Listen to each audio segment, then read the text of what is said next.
talk about reforming the police, fixing the police. There is nothing to reform and there is nothing to fix. Because the system is not broken. It was born of slave patrols whose job was to catch, incarcerate, and kill black bodies. It continues to do its job. And no amount of reform or training or body cameras or even the most progressive legislation will ever change that. We don't need to transform. We don't need to reform. We need to transform. We need to rip this whole system out by the root and plant something new, designed and led by the people. A system rooted in compassion, peace, cooperative, and love, rather than hate, capitalism, white supremacy, and violence. That is the importance of this movement and of this moment. What are we going to do to extract from this moment in time that gets us further to our goal? And I want to repeat that. What are we going to do to extract from this moment in time that which gets us further to our goal? In addition to protest, we must organize and educate. Educate about the origins of policing in this country. Organize to defund and dismantle police. Educate about why militarized police and concentration camps like prisons will never keep us safe. Organize to build alternative models of response to community crises like mental health and domestic violence that do not lead with law enforcement. Educate that it is not just a few bad apples, but rather an entire orchard that is contaminated.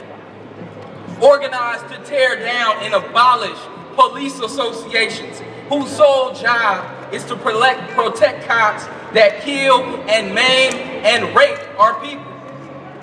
Educate that it is we who keep us safe, and it is the systems that we design that will create the world in which we want to live. So our next speaker is a brother in the community that's been on the front lines for a long time, defending our community, doing security for our community, training our community, helping our community. And when you're on the front lines and doing that, you have to have a great heart, which are all the speakers and a lot of, including this brother, is going to come. Our heart has to be great. So I want to introduce Brother Torha. So I don't have a speech prepared, right? But one of the things I was asked to speak about was solidarity. And I think that's a fitting subject. So my name is Turha Ak. Brother Rashid just quoted me in Cat's speech. I'm one of the co-founders of Anti-Police Terror Project and the co-founder of the Community Ready Corps. And as my brother said, we've been in these streets for a long time, in a lot of different forms, and supporting and defending and working with, however we can get in to support the community. And I think the concept of solidarity is often used in a very symbolic way. Because true solidarity, which is what we need right now, is critical right now. True solidarity is a process. And that process demands structure. Structure requires discipline. We'll say that again. That true solidarity is a process. Process demands structure. Structure demands discipline. Why is that important? Because one of the things that I've seen from being out here in the streets on the front lines and just about every protest that happens everywhere throughout the Bay, right? We have been involved in one form or another. If I'm not there, we're on a phone call helping to organize it. But we talk about the different arenas of struggle, and I won't dive into all of those today. And we say that there's extractable material from each one of those arenas. But if we're not building the structures to capitalize on what we extract, we're in trouble. As the brother just quoted, that white supremacy is at a critical point. It's struggling to maintain its grasp around the world. Now, this is a process that's been happening for a while. But if we don't have the ability, as my brother just quoted, to put our knee on his chest, put our hand over his mouth and nose, and snuff it out, then it'll continue to breathe. It'll continue to limp along. And the way that we do that is through solidarity. Solidarity is a system. Solidarity gives us the capacity to respond, to mobilize, to care for our communities.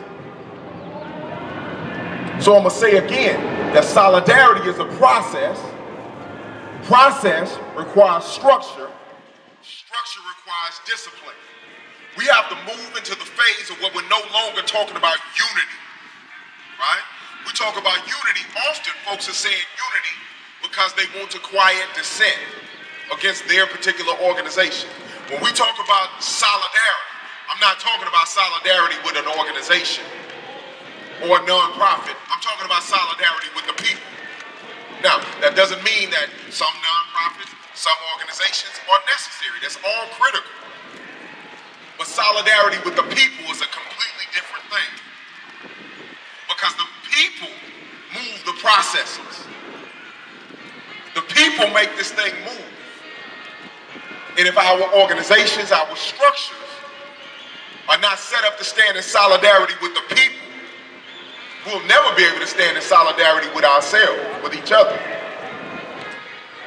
So I'm gonna say again, solidarity is a process.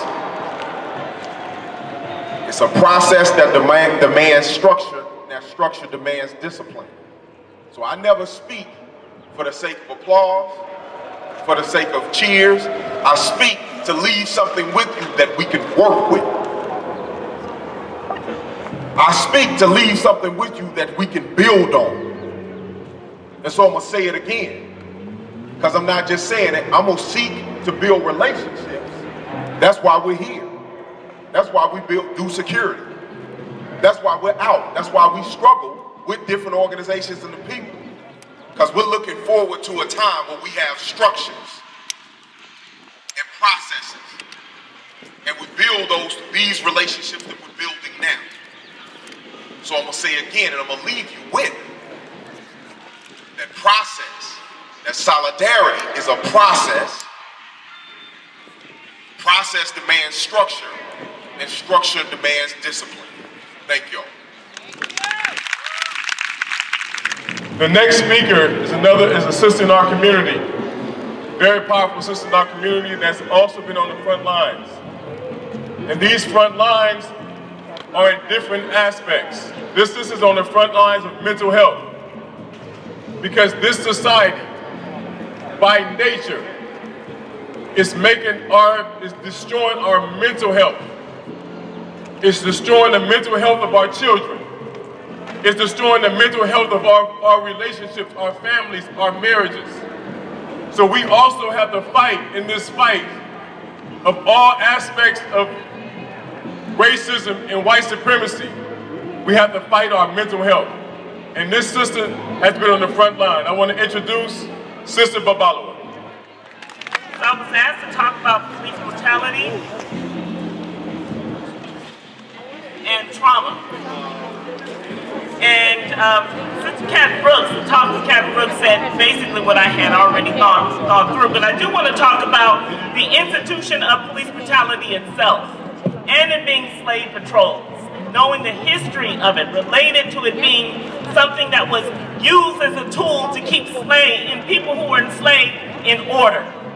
Used as a tool to keep people who were enslaved, those who fought and railed against the system, to discipline them.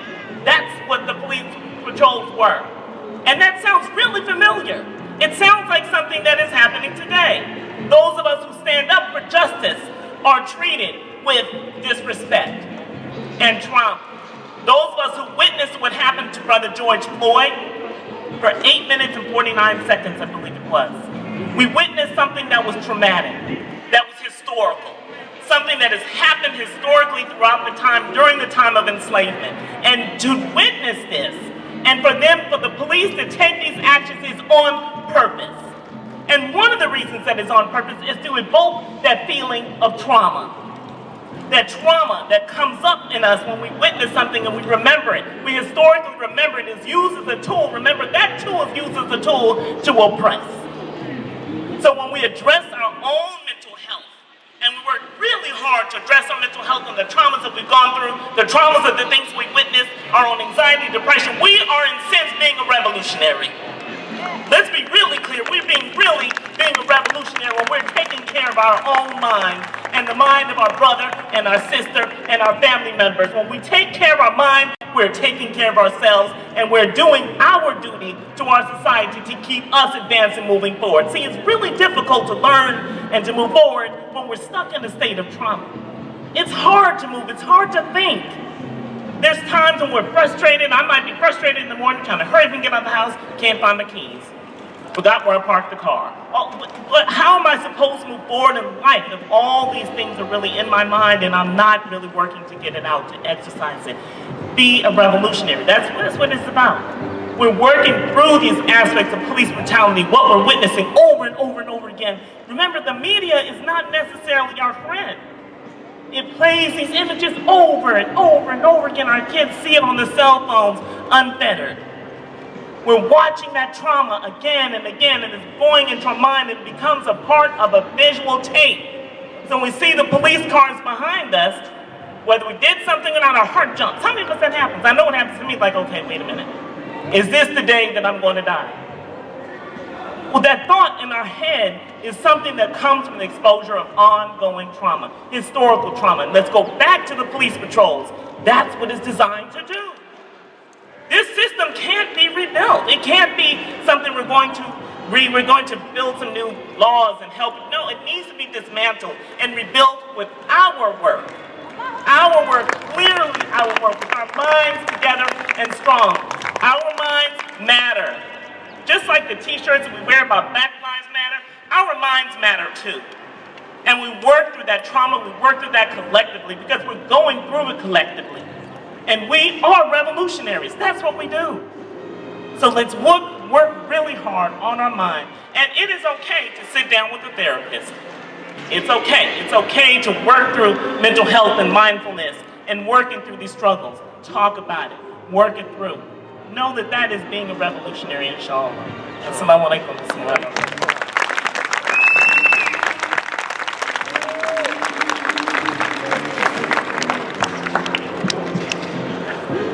Bismillah. So as somebody who grew up in South Berkeley, I wasn't supposed to be introducing people, but I just want to introduce this next speaker. His name is Gus Newport. He's a longtime mayor in Berkeley, California. He was actually mayor of Berkeley when I was growing up. I ain't gonna say how old either one of us are. He's a little bit older than me, and I'm still feeling young. So we're gonna have Gus Newport come up, and he got 5 minutes too, but the last sister took 2 minutes, because she from Berkeley too. Allahu Akbar.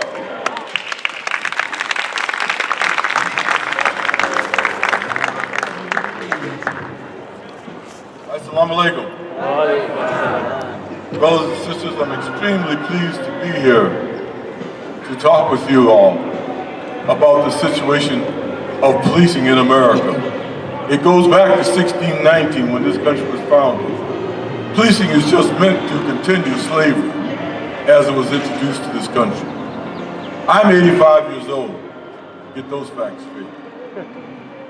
In 1961, I grew up in Rochester, New York. And I was put in charge of a case where the police invaded a gasoline station run by a black brother. And as he was closing up, the police came up to him and said, "Man, what you doing messing around this gas station?" He said, "It's mine, I own it." I'm like, they said, "No, you couldn't own it." And they beat him to within an inch of his life. I took that case on. It was the first civil rights case run in the court. But you must understand that during the investigation, we found out that one of the policemen, an Italian guy, went to a Catholic high school. And in high school, he beat a nun to within 1 inch of her life. Which means there are no background checks on people that we hire as police department. We just want terrible rogues who will do anything to perpetuate the status quo. 2 weeks after that case, the police in Rochester invaded the black Muslim mosque. Malcolm X called me and said, "Brother Eugene," that's my first name really, "I'm coming to Rochester. I've been told to be in touch with you." And he talked to me for 2 hours, and we talked every night for 2 hours. He flew into Rochester on a cold February's day, and those days, planes landed on the tarmac. He got off outside and came inside. There was a gang of white men standing around me. And Malcolm said, "Who is Brother Eugene Newport?" I raised my hand and said, "I am, sir." He said, "Brother, you got the best tap telephone in America. This is all FBI here." We went right from there to the court, got the brothers out of prison, took Malcolm to a nonprofit organization to speak. Within months, I was chased out of Rochester, couldn't hold a job, so I moved to New York. And I was lucky enough to have been mentored by Malcolm for a number of years. And he invited me to help him put together the Organization of Afro-American Unity. I was traveling with Malcolm 4 days before he was assassinated. He was invited to Rochester to speak at Colgate Divinity to talk about Islam. For those who don't know it, Malcolm was on the International Board of Islam at Geneva, Switzerland. But later on, this was preparing me to become mayor of Berkeley. I was on the Police Review Commission in Berkeley before I was mayor. And we took away the use of helicopters, gas, tear gas, and dogs. When I got elected, we looked at the makeup of the police department. Police departments usually take at least 60% of tax dollars for a city budget. We noticed that police get extra insurance because they're supposedly involved in destiny. And so what we did, we took all police off desk jobs and put civilians in them. We also found out when Ronald Reagan closed down all the mental health institutions, a lot of the homeless were coming to Berkeley, that the job the police are doing should be in the hands of people who know mental health, to engage people, to examine them. So we got data that looked at where crime was and whatever else, was able to cut our police department in half and put those dollars into nonprofits, working to engage people to upgrade the economy. Because more jobs, fewer people committing crimes, etc., whatever else. Greater education, fewer people committing crimes. You know, we're 42nd, 43rd in the world right now in literacy and education, 72nd in health care. We have to know the analysis. We have to reform and rebuild this country as it should be. And let us also look at this from an international standpoint. I was on the committee on the question of Palestine at the United Nations for 8 years. I was mentored by Edward Said. There is so much that we have to learn and understand, brothers. We're going to totally create, as Martin Luther King used to say, the America that was supposed to be. Through peace and understanding and analysis and working collectively together, we shall overcome. Assalamu alaikum. Takbir. Takbir. Takbir. It's a blessing to see our elders still on the front line of battling this injustice that America is throwing at us. How many of you last night went to bed, show of hands, you went to bed last night and you locked your door? Raise your hand. Right? The same thing happened to Breonna Taylor. She went to bed and locked her door. She locked her door. And this law of the police can come in plain clothes and just kick your door in because they're suspicious of drugs in your house. Just imagine that. Your reaction would be, if you have a husband, or some women grab guns too, is he called 911 and he grabbed his legal firearm and he shot back at people coming through his door who he had no idea. And Breonna Taylor was shot 8 times. We did the same thing last night. We locked our doors and we went to bed. And our reaction would be the same. This is what police do in America. But yet, if you remember, they call us terrorists. You remember that campaign? It's probably still going on. Well, we get frisked at the airport. If you got the name Muhammad or Bilal, that you get extra scrutiny. So we were labeled as the terrorists, right? But none of us has ever terrorized anybody. But the police go unscathed. This has been going on, as the mayor said, for centuries. And it took one incident to bring us all together. So we have to remember that, inshallah. We're going to bring up our next speaker. No justice. No peace. No justice. No peace. No justice. No peace. There can be no peace until there's justice.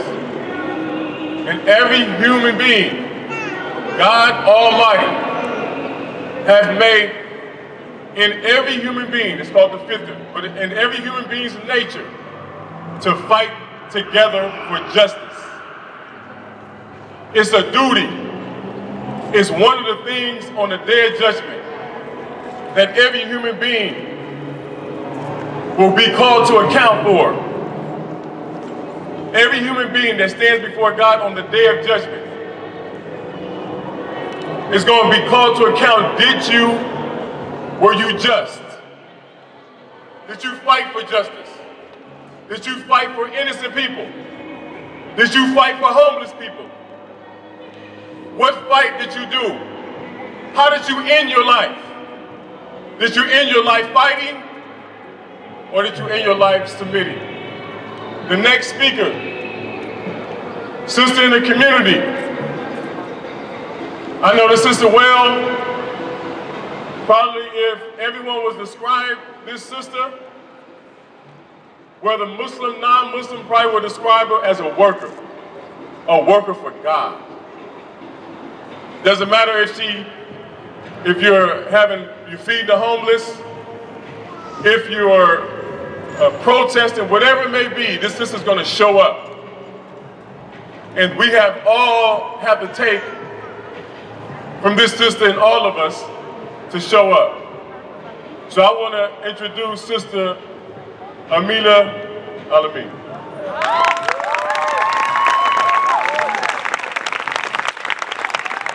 I was asked to do a poem, and I decided not to do it because I don't want to entertain you today. Okay. But I'll give you the line of the poem, the hook of the poem, so you can get it, but I'm not going to entertain you today.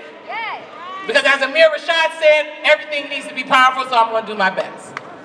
So the line in the poem is, independent of what, I must ask you. Yeah, we're free from the master's whip, unless his police decides to harass or blast you. That's the poem, that's it. So, I'm going to take this opportunity, can you bring that sign a little bit closer? Just to make sure it's in the camera, just so they can record. So, with all due respect to every black body that has lost its life to the systematic racism in this country, I want to take this time, I need you to back up wherever you are. I want to take this time to talk about the black lives that are incarcerated unjustly under this white systematic system, okay, under this racism. And as you've heard people talk about earlier, the police were initially to catch slaves. This is one they couldn't catch. This is one they couldn't catch, and they tried. And I'm not about to give you the history because I only got 5 minutes and 2 minutes to borrow. So, this is one they tried to catch, and they didn't. So they framed him. They framed him, and he's done 20 years in prison for a crime that there is a preponderance of evidence that says he didn't do it. basically what they're telling us is, come and get him then. We know he didn't do it. We got evidence that he didn't do it. But come and get him and see what happened. His son was 13 when he went to jail. He's now a lawyer fighting to get his father out of jail. So I'm calling out every leader who thinks they care about my people to make some noise and talk about the people who are still breathing and can still breathe in this life. And Imam Jamil El-Amin is one of those people. How many minutes I got? Where am I at here? All right. So that's one. There is going to be a sign later, because we need some more tape, so forgive us. This is on the fly. It's called JerichoMovement.com. Is that right, Oscar? I think it's called JerichoMovement.com. You can go there and you can find about all the political prisoners. But the current things about Imam Jamil El-Amin are there as well. Secondly, I need to talk to my community. There is a lot of things that we need to have hard conversations about. And we've been doing that since George Floyd. But that's not the only thing we need to have hard conversations about. I'm going to say this. I know that there's this divide between Black Lives Matter. And I'm going to say, if you don't like Black Lives Matter, then add something to it. So when they say Black Lives Matter, you say too. But do not tell me we need to recoin something today in the middle of the movement to do what we're doing. We hijack it. That's what we do. Because we're Muslims and everything belongs to us. We're Khalifas of this earth. So if they did it wrong, then let's do it right. And every time they say Black Lives Matter, you say what? Two. No, you say two. That's what you say. Call and response. I'm waiting. The man gave y'all instructions. Black Lives Matter. Two. Remember that. We don't have time to divide right now. We can do that later. We can do that in Holocaust. Right now, we're in the middle of a movement, and we need to move. I'm done. Thank you very much for your time. Assalamu alaikum wa rahmatullah.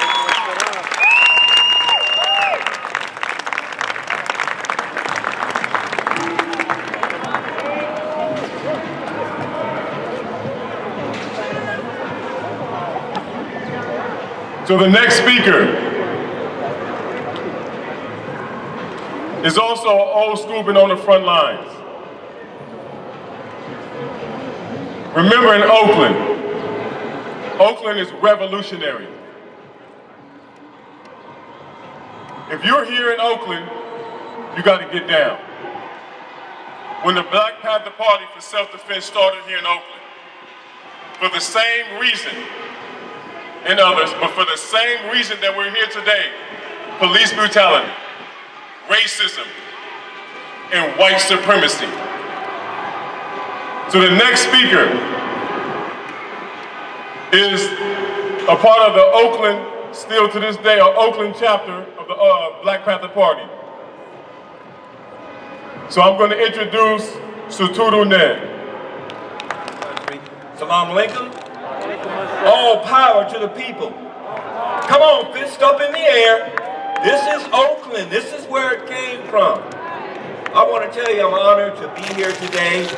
And we have basically been called back into the fray. We never stopped organizing. This is a pinnacle part of history. So today will be dubbed, from now and ever for us, welcome to the 4th of You Lie. You lied about our history, our story. You lied about our freedoms. You continuously lie concerning everything that we give and never depend upon what they say. Don't depend upon them enforcing any laws. Don't depend upon them. They want people to forget what is happening. We're looking at this movement like it started before, the civil rights and human rights push. And now it's time to really examine where do we go from here.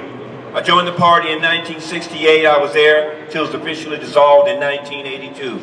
So myself and other alumni members have a vast array of experience on knowing where we have to go from here. Racism and the beautiful speakers who exposed that before is used for propaganda and expansionism. We want to talk about disenfranchisement. You took everything away. And and I think this nation experienced welcome to Black and Brown America. I'm locked down like our brothers and sisters. We have party members who still locked down for 50 years because of their ideology and their love for the people and the work that they did. So for the first time, white people in America, look, I don't know if I'm going to have a job. I don't know if I have an employment. I have no medical. My business may go under. My wife I have to go get a bag of groceries. My wife has to get a CalFresh card. Well, welcome to Black and Brown America. And being forced to see it, like, no, you can't turn away, no blind spot in here. He was just another example. What brought me to the party was the murder of Bobby Hutton. He was 17, and he was politically involved in the community. We have a long line, but we brought police brutality and murder of black people to the attention of the world. But we also had 10 other points, which address the disenfranchisement that our communities now face. You took everything away. You blighted our community, and not only that, you blocked us from moving forward by telling you your credit's not good enough, you can't afford this, I'm not going to pay you this job, your children are getting sub-education, we don't care whether you live or die. So this is the accountability that they need to have brought back again in terms of let's look what has been taken away and to reestablish. And that's why when we realized after the first couple of years of the party, we got busy with the programs. And the 10 platform and program is our guide. And I want to quote, I'm not going to quote all of them, but my favorite is number 10. We want land, bread, housing, education, clothing, justice, and peace. No justice, no what? Peace. Oh, I can't hear you. No justice? No peace. So in essence, what we're talking about here is 65 survival programs documented, the breakfast programs, the lunch programs, which people were able to benefit even during COVID, and children were still able to get lunches and breakfast. It was started right here in Oakland, California. The first senior housing, low-income housing, responsible elected officials, award-winning educational systems. We tackled it all, and guess what? Guess what?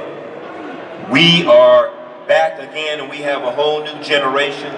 The brothers and sisters that are standing up here, including Sheikh Hashim.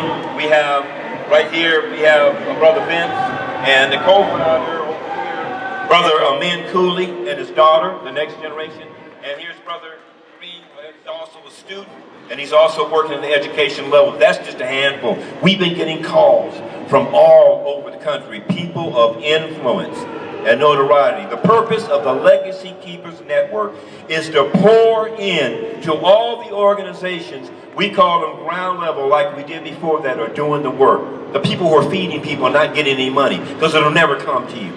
This is part of what we're doing, and I'm telling you right now, get ready, because we're going back into resolving all issues. Let us not forget, racism is a tool.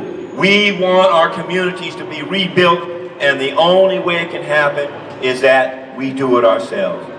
So our next speaker,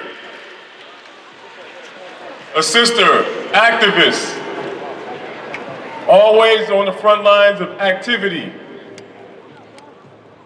and being a person of social change.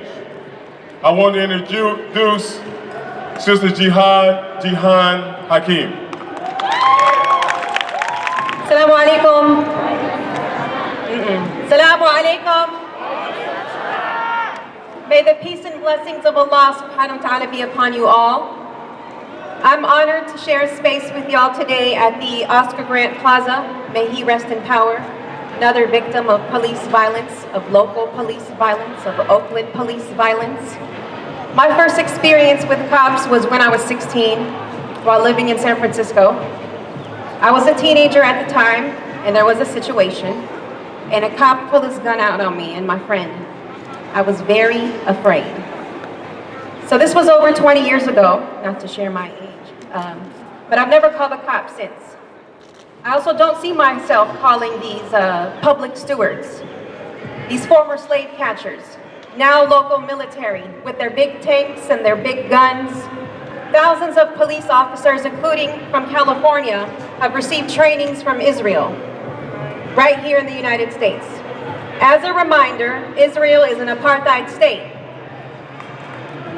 We should never have had local police whose checks are paid by local communities from black and brown neighborhoods, trained by no human rights violators, who've been kneeling on Palestinians' necks for years.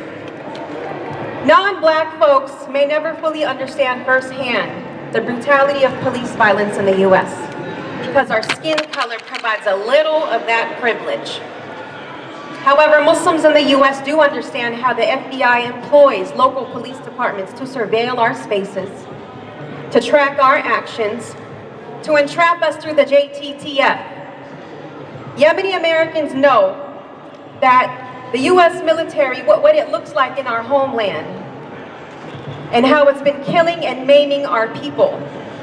Our struggles may be different, but we are all survivors of this white supremacist global system. And we're also one nation of Muslims who have a duty to stand up for each other. When in danger, non-black folks really need to think many times before making that call to the police, because it can mean the difference between someone living or executed by law enforcement. And like Cat Brooks says, who keeps us safe? You say, we keep us safe. Who keeps us safe? We keep us safe. Who keeps us safe? We keep us safe. We gotta keep each other safe. When I think about these never-ending systems of oppressions, I remember the prophetic saying of our beloved Prophet Muhammad sallallahu alaihi wasallam, where he says, "Be aware of the supplication of the oppressed, for there is no barrier between it and Allah." And I'm left with a little piece because Allah, our Creator, will intervene, inshallah. And oppressors must take heed to this promise. We must remain steadfast in our pursuit of justice and demand for an end to militarism here and abroad, an end to police violence and systemic racist policies and policing. As a Muslim, I'm not here to tell you I'm your ally. You are of me and I am of you. This is about us, because your safety is my concern. And our liberation is bound, so we got to get to work, and I'm calling on my Arab community. We got to get to work. Before I bring up the next speaker, what I'm doing is I'm trying to remind you guys of the normalcy of how we got these hashtags. What were these people doing to deserve to be a hashtag in America? Y'all see what this is? It's a $20 bill. A man went to the store a couple months ago, corner store, spent a $20 bill. I don't even know if this $20 bill is counterfeit myself. Could have easily been any one of us, black, going into a corner store with a $20 bill. And that $20 bill and what happened to him galvanized not only the country, but the world. Normal thing. Many of us have already been to a store with $20. I want to challenge you also, while you're sitting in your seats, even if you want to get on the grass, just get on one knee for 8 minutes and 46 seconds. See how hard that is. Our prayers don't last that long. And sometimes we have, roughness on our knees. Just imagine 8 minutes and 46 seconds. I was also in the meeting at work, majority white people, right? If a police officer had his knee on the neck of a German Shepherd, this country would be outraged. A dog. 8 minutes and 46 seconds. I just want to challenge you, if you can, if you put your knee, you don't do it on the concrete, you do it on the grass, and see how difficult that is. And it's a blessing how Allah's timing is so amazing that we have a president that comes into office that emboldens white privilege, emboldens the police, emboldens racism, emboldens bigotry. And COVID-19 happened to quarantine us, and then we're all sitting at home, and we have to see this 8 minutes and 46 seconds. And Allah branded that on the souls of human beings, and that's why you see the outcry. So I just want to, that's George Floyd. That's George Floyd. So remember, these hashtags came about through just normal, everyday activities in America. I'm going to bring up one of my mentors, comrade, friend, been on the front line since I became a Muslim. I've never seen this man stop working. Imam Abu Qadir El-Amin, Imam of San Francisco Muslim Center. Takbir. Takbir.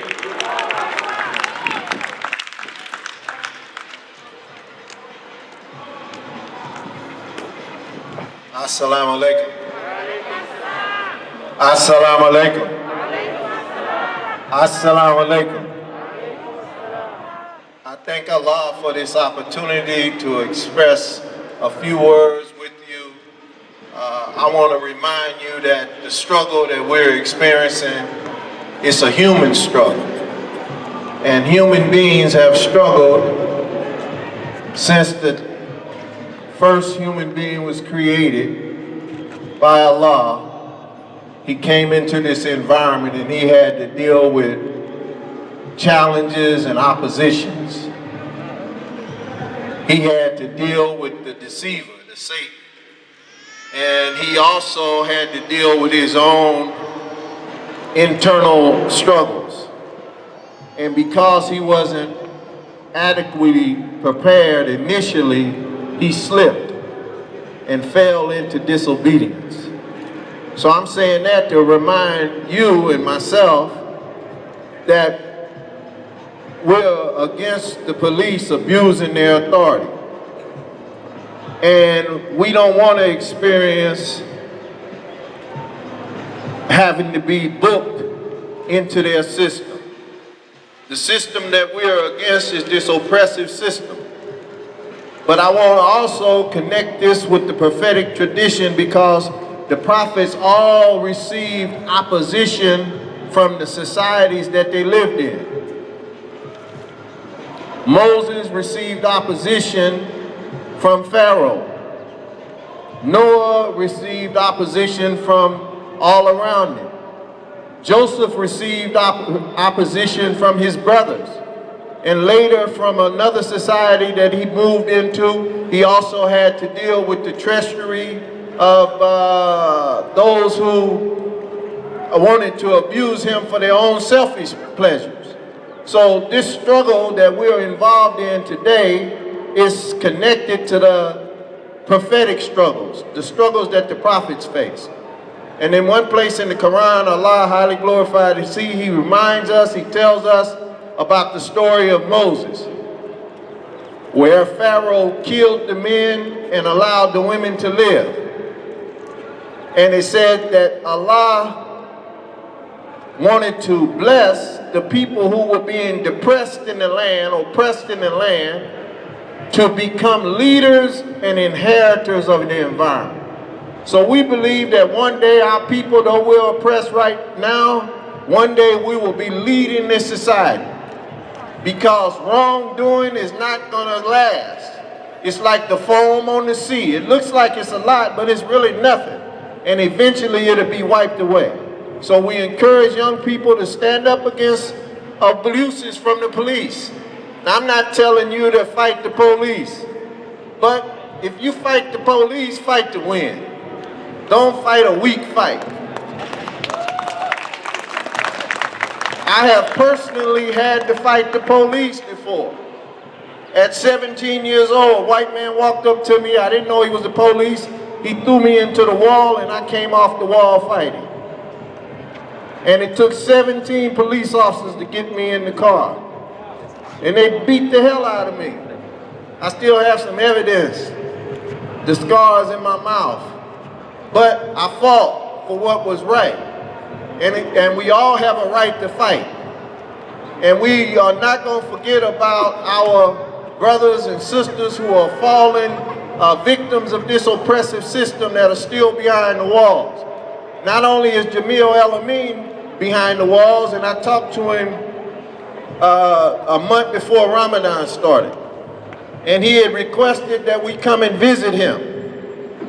He asked me to get in contact with one of the popular leaders in this area and see if we could come and make a visit. And we did. We filled out the application to visit, and we mailed it to him, and he never got the mail.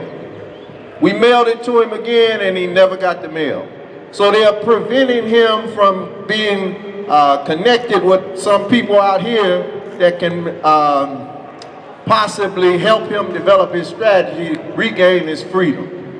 And one of the reasons I believe that they want Imam Jamil isolated from his community in Atlanta, because in Atlanta he was successful in eradicating some of the drug trafficking and the drug abuse in the West End of Atlanta.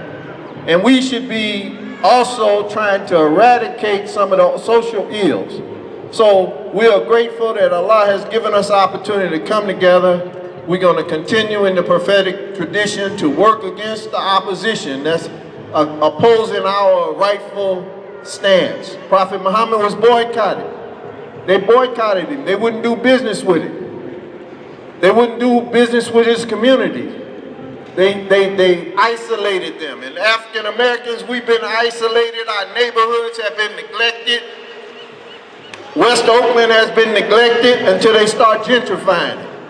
East Oakland has been neglected until they start gentrifying it. The Fillmore is no more. Bayview Hunters Point has been neglected until they got an African American mayor. And now they are trying to redirect some of the city's resources into historically neglected societies. And we should support leaders like that. And we should also aspire for getting in positions of influence and authority so that we can help to elevate the community. And that's why we're here today. So we're grateful. We stand against oppression and tyranny, and we're not cowards. And also I want to mention before closing, there's one Black Panther. His name is Romaine Chip Fitzgerald. He was arrested in 1969 for allegedly killing a security guard. They fabricated evidence against him, and they shot him in his head. He survived, and he's been in prison since 1969. We were on death row together, so he is a close friend of mine, and we don't want to forget about Romaine Fitzgerald. Chip, thank you, God bless, assalamu alaikum. So next, our next speaker, a reverend, and our call out to all the reverends to imitate Dr. Martin Luther King Jr. The reverends was that's on the front lines back in the day. The reverends that were using their churches for struggle. The reverends that was using the church was the center in the Christian community, was the center of revolution. So let me introduce Reverend Dorsey Blake.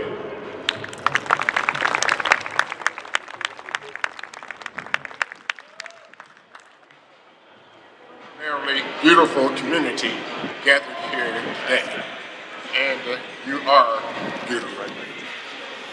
Audre Lorde once said, sometimes we are blessed with being able to choose the time and the arena and the manner of our revolution. But more usually, we must do battle where we are standing. Frederick Douglass raised the question, what to the American slave is your 4th of July? I answer, a day that reveals to him more than all the other days in the year your gross injustice and cruelty to which he is the constant victim. To him, your celebration is a sham. In 1957, Dr. Martin Luther King Jr. and others formed the Southern Christian Leadership Conference to redeem the soul of America. The presumption was that the nation did have a soul and could be redeemed through direct, non-violent action. And as was said earlier, he galvanized the black churches to make this happen. And with clear insight and uncompromised courage, he, with voice and body, declared the fallenness of the nation, what it really was. The most violent nation on the earth, filled with injustice and the inevitable chaos caused by the nation's devotion to the giant triplets of racism, militarism, and excessive materialism. He said only a revolution of values will be able to bring about a society where justice would well up like fresh water and honesty roll full time. I received a message yesterday from the great Marian Wright Edelman, the founder of the Children's Defense Fund. And she said, is this a glory hallelujah time? Is our long-awaited real United States of America baby about to be? The one our slave ancestors, grandparents, parents, and community co-parents died and struggled for. A real United States of America with liberty and justice for all. We live in a precious time, a time of COVID pandemic, and a time when thousands of people across the globe are audaciously calling for an end to police brutality, symptomatic of an oppressive, racist society. George Floyd was a victim of breathing while black. He, along with so many others. The Black Panther Party understood something very important. The need for policing forces is diminished when the community polices. It is diminished when people have adequate education, housing, food, security, employment. In 1966, under the leadership of Bayard Rustin, A. Philip Randolph, and Dr. Martin Luther King Jr., a freedom budget was proposed that addressed those realities, including a guaranteed annual income and the needs of the disinherited being placed as our nation's highest priority. These are the things that make for security and peace. No, we have not committed ourselves yet as a nation to the idea of beloved community, to living under the world house as King mentioned. Nevertheless, I am confident that this is a propitious time in the journey of this nation, a pivotal opportunity, when the most beneficent, the most merciful, is breaking into history, into our time, our hearts, with a plea, with a demand, with a call for us to get it right. I believe that the children of the cosmos, all of us gathered here and beyond, are beginning a new era, truly together as brothers and sisters. And that we must not get weary during the difficult discussions, decisions, dismantling, deconstruction, revolution of values, and constructing of something we have never experienced before, but ought to experience now. I would hope that we would disarm the barricades that prevent our common ground and sing a song, there is a great camp meeting in this new land. I believe that there is the possibility of creating a new reality here with a new consciousness of freedom that we must claim. In that world house again, the King vision, where all were snuggled together with warm, kind hearts, affections for all, and malice toward none. Perhaps this nation is at last seeking its soul, its best self. A best self that needs and comes about only by claiming and respecting the richness of his diversity.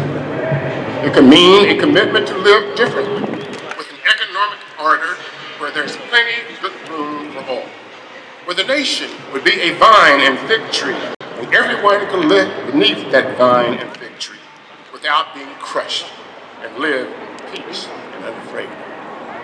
The protests are redefining who we are. The disinherited are claiming their inheritance. They will no longer be silent or afraid. They are surgically revealing who we are. With ears as stethoscopes, we hear faint heartbeats being revived. And now imagine what a wonderful world we could be. Maria Robinson has said, nobody can go back and start a new beginning, but anyone can start today and make a new ending. This is our assignment. So let me introduce Brother Sabir Lockett.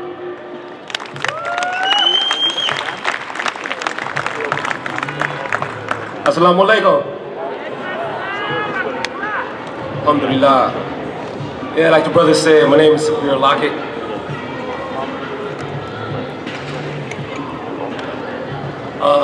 And I'm a director of Faith Rooted Organizing. And what that means is I organize both Alameda County and Contra Costa County around all faiths, joining together for social justice fights, housing justice, economic justice. What does it look like to bring a moral imperative to the fights and be in alliance with our organizations and partners? And I just want to say again, I'm honored to be here among so many people. Raised this young black boy in this society that no matter how much he pray, no matter how educated he may be, no matter how successful he may be in this world, in the eyes of law enforcement, he is guilty simply for the simple being black. That is painful. And that causes some fear. And as Muslims, we don't fear nobody but Allah. And like I said, you know, I had a background where I went through the criminal justice system.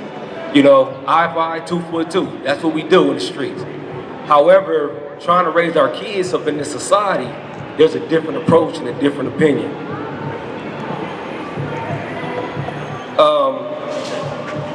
Allah subhanahu wa ta'ala sent us through different conditions to understand our dispositions so we can strategize accordingly to overcome any forms of oppression. Again, so we can organize, strategize to overcome all forms of oppression. As it was stated many times, the first police in this country were slave catchers. We see them today and we don't even recognize who they are. When we see the paddy wagon, they were called paddies. They later became patrolmen. These were the police people, and we still dealing with this today. This sobering reality, no parent, no loved one, no family member should have to feel. It is time for Muslims to understand that there will be no peace in this world, in this dunya, as Allah has said. Peace for us coming hereafter. But we got to understand and come to grips with this reality that we're living with today, and that's systemic racism and injustice. Police violence, again, is a tool to subjugate and oppress and uphold unlawful systems. We are dealing with systems of oppression in multi-layers that's affecting our lives. Our healthcare, again, our education, our economic systems, all of that is devoid of justice and devoid of morality. And another thing I just want to talk about too is let's be empowered in this moment. You know, we talk about let's not be disenfranchised, and let's also battle against this social construct that somehow we are the minority and then other folks are the majority. No, we are the majority. And one of the reasons I wanted to say the work I do is because when we're talking about like electoral politics and things of this nature, we have the power.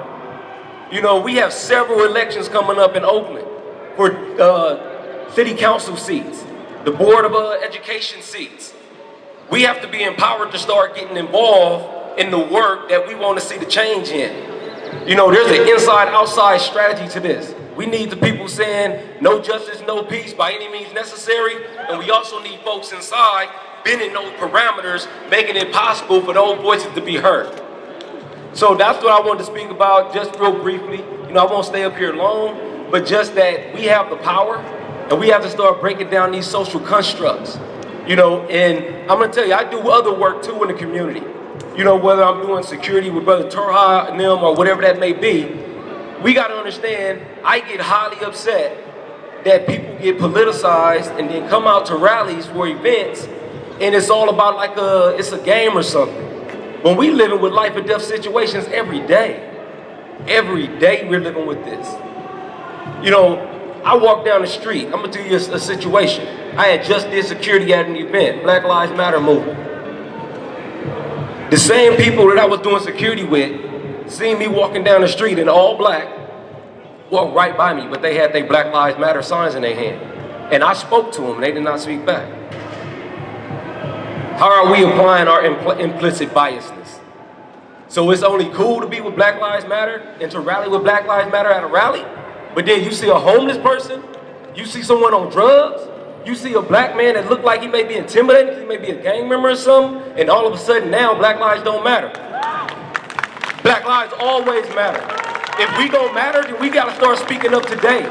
We gotta start showing that in our actions. Allah subhanahu wa ta'ala was Prophet Muhammad sallallahu alaihi wasallam said everything is done by intentions. So what intentions are we coming to these things for? Are we coming to liberate our folks by all means necessary? Are we strategizing? Are we going to get together and work together as a group? Are we going to attack ourselves and deal with our own anti-blackness? And that's upholding police terror and police violence. So again, assalamu alaikum. It's time for action. It's time for us to get involved. It's time for us to attack our own dispositions. And again, apply ourselves and make liberation happen. Inshallah. Allahu Akbar. Takbir. Takbir. Takbir. She left her door cracked. The neighbor called the police out of concern. The police show up, they don't knock on her door. One police officer goes to her back door. She's unaware of this. He shines a light in, she opens up her window. A Tatiana Jefferson is a hashtag. Normal stuff. He was wearing a hoodie, like most of our teenagers wear. He liked Skittles in the Arizona tea. Trayvon Martin, killed, hashtag. These are normal things that black people and you do in America, but we become a hashtag.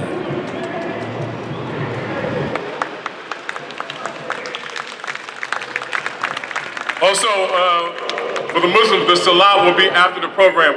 We're going to be ending soon. Alhamdulillah, Allah gives us an interval of time, especially when we're doing the work of God, doing the work of Allah. Right? We can look at that interval.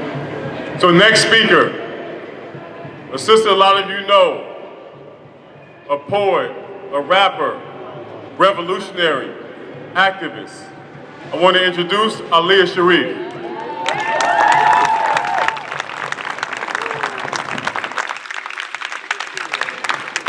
Assalamu alaikum. Assalamu alaikum. Love you, Amila. You always give the extra salam. Give a round of applause for Sister Amila, please. She did an amazing job. And while we talk about all of the black sisters, when we say her name, Breonna Taylor, Sandra Bland, Natasha McKenna, Corinne Gaines, remember the sisters that are alive that we have to treat well. The sisters that are alive that we slander and we call out of their name and we treat as if they are less because they are a woman. It is time right now. It is July 4th. Do you know how many years black people in general have been saying July 4th ain't for us? Have you ever heard it? Listen to Frederick Douglass when he says, what is July 4th to a slave? This holiday is July. And the only way we are going to get out of this mental abuse that we've been put through for years, this genocidal thinking, celebrating the 4th of July when that wasn't liberation for us. That was death. That was slavery. That was abuse. That was murder. This is not a holiday to celebrate. And there are so many holidays that are lies and filled with lies. And the best thing we could do is call them out. Because we ain't got time for that. We don't have time for that. We see around the world the statues that are being pulled down. Those statues ain't just being pulled down for no reason. They're full of lies. And people are finally realizing what they really stand for. I mean, take it like this. We get the basic lie. Who discovered America, y'all? Exactly. Everybody is told it's Columbus since they are little kids till this day. The system is not working and it never will. It has to be destroyed. Can I get an amen? Amen. Amen. Allahu Akbar. I wanted to say this poem, especially for the 4th of July. This gives me all the vibrations of what everybody was talking about today. I don't usually read off the phone, y'all, but is it okay today? Okay, alhamdulillah. Get your hand out my pocket. Same trials, running miles like Pac did. All my leaders get dropped quick or in the pen for a bid they did not commit. The problem is you counterfeit. You ain't even had to lie, still you plead the fifth. Lead the blind, straight to the ditch. Got these strange fruit hanging like the crucifix. But I rock my fist, still handle my biz, don't care what they say. I know that we built this, shielded by guilt, oil spilled, minefields. It's a shame when the money brings you pain and filth. Need help, waiting my brothers to make bail. Freedom, living on earth, going through hell. Locked in a prison cell, 13th Amendment fell. Others mentally jailed, they finished them last meal. Being black in America, it's a fact, they scared of you, shoot you in the back. Unaware if you're strapped or not, they lay you flat. Call a sneak attack, public lynching is back. But it's time to take our narrative back. Yes, it's time to take our narrative back. Now you guys heard me say this one, but being black in America, it's a fact, they scared of you, shoot you in your back. Unaware if you strapped or not, they gonna lay you flat and then call a sneak attack. Cause it's a public lynching and it's back. With pure intentions to distract. They present distorted facts, presented shifting our opinion so we won't react. But see, we ain't having that. We say Africa, Palestine, Syria to Iraq. We can't divide. We gotta stay alive because you know we united. It's clear signs we living in the times where genocide, homicide, viral, all behind that dollar bill, that one-eyed dollar sign that kills. Allahu Akbar. Fight back, y'all. Never stop fighting. I love you. So when I want to introduce the next speaker, young brother, young leader, future leader, upcoming, do security, always there, Brother Tariq Ali.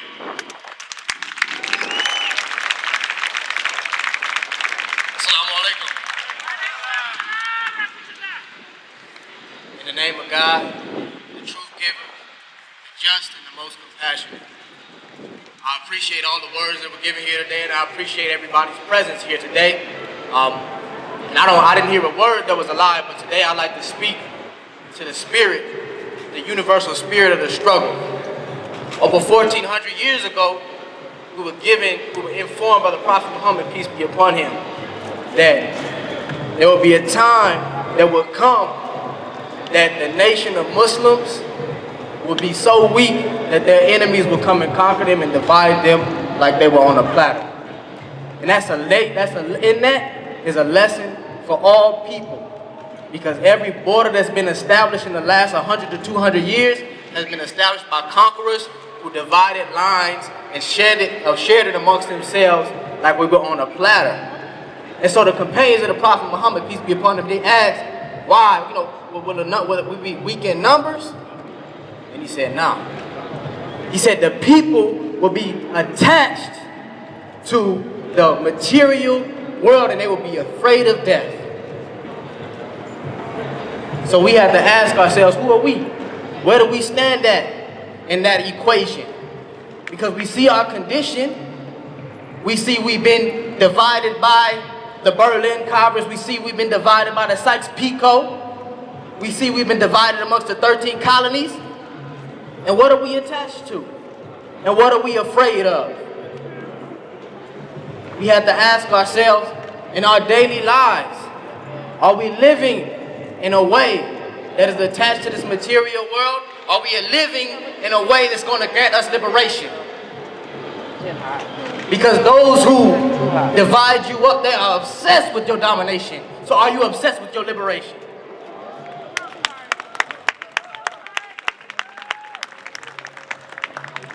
That brother and that sister to your right and to your left, that's probably the most ally you ever gonna have. So what's your difference with them? What you hate about them? What you talk about them behind their back for? What you tear them down for? Following the ways of the dominator. So we gotta decide, are we gonna live in a way that's gonna grant us liberation? Are we gonna put aside our petty differences and command justice from one another so that we can be liberated? Or are we gonna bow down and be divided like we on the platter? And I tell you this, the fear of death is paralysis. The fear of death is paralysis. Everybody gonna die. You can't change that. You ain't gonna get frozen in no chamber. I know you seen it on the DC Comics. That ain't real. Ain't nobody gonna wake you up and electrocute you. You gonna die. We all gonna die.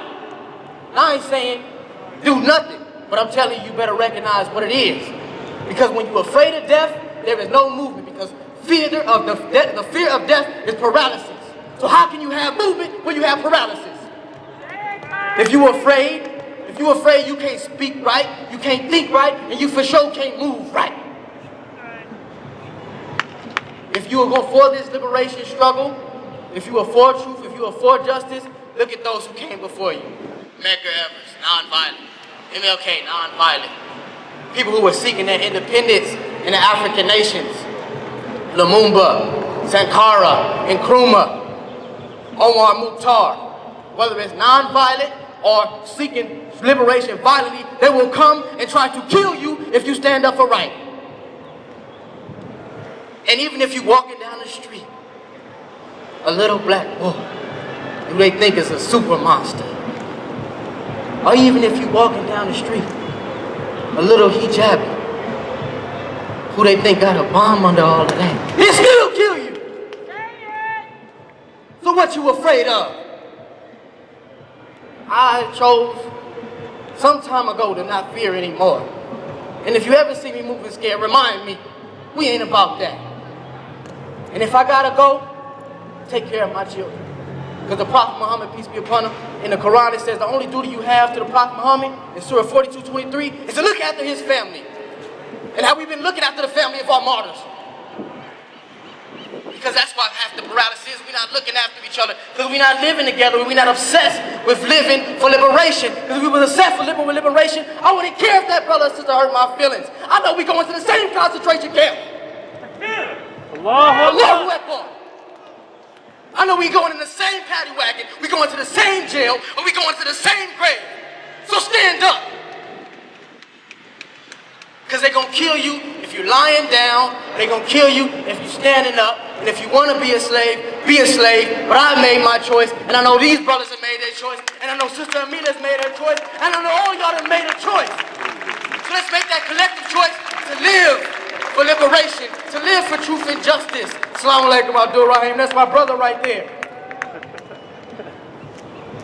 Live for it. Live together. Let go of the petty difference. Make structures together. Get organized. Put all of it aside. And don't fear death. Don't fear. If you're scared, go to your Lord and get some faith. Assalamu alaikum.